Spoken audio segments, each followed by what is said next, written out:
महाराज जी, अपने गुरु की कृपा को कैसे महसूस किया जा सकता है? जब हमारे अंदर भजन की प्रवृत्ति बढ़ने लगे, गंदे आचरणों से मन भयभीत हो जाए, भगवान प्यारे लगने लगे, दूसरों में भगवान। हम ऐसी कौन सी पूजा करें जिससे आपका स्वास्थ्य उत्तम रहे?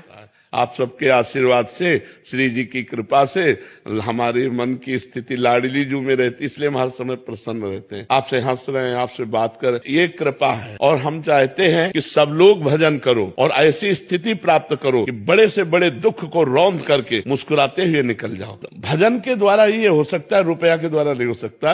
ये हर किसी परिस्थिति में हम दुख में मुस्कुराएं, ये केवल भगवान के बल से हो सकता है और दूसरी परिस्थिति में। तो आपका ये जो सद्भाव है, यही हमको आगे बढ़ा रहा है, हमको दुख से बचा रहा है। आप लोगों की सद्भावना, और कुछ करने की जरूरत नहीं। ये जो आप सद्भावना कर रहे हो ना कि आप स्वस्थ रहो, आप सुखी रहो, यही सद्भावना हमको स्वस्थ रख रही, सुखी रख रही। बकाया तो जब तक प्राण नहीं जाएंगे तब तक वो भोगना पड़ेगा। सब ब्रजवासियों का आशीर्वाद, संतों का आशीर्वाद, आप सबका प्यार ही हमको सुरक्षित किए हुए। चिंता मत करो, जब तक जिएंगे तो दहाड़ते रहेंगे, जब जाएंगे तो श्री जी के पास दहाड़ेंगे।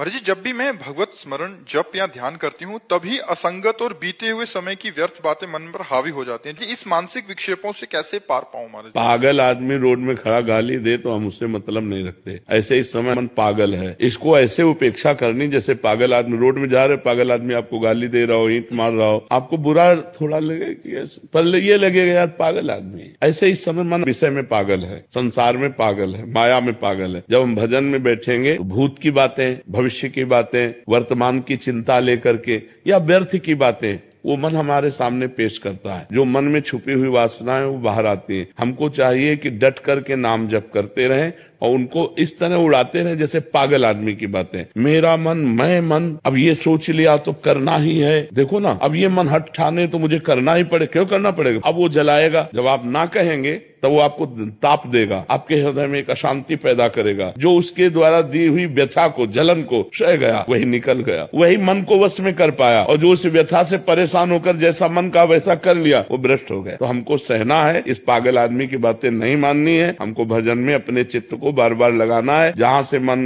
बार बार हमारा विषयों में जाता है, वहीं अपने ध्येय में लगाना ही साधना है। और जब लग जाएगा तब तो कहने की बात नहीं, हो तो आनंद का अनुभव होगा।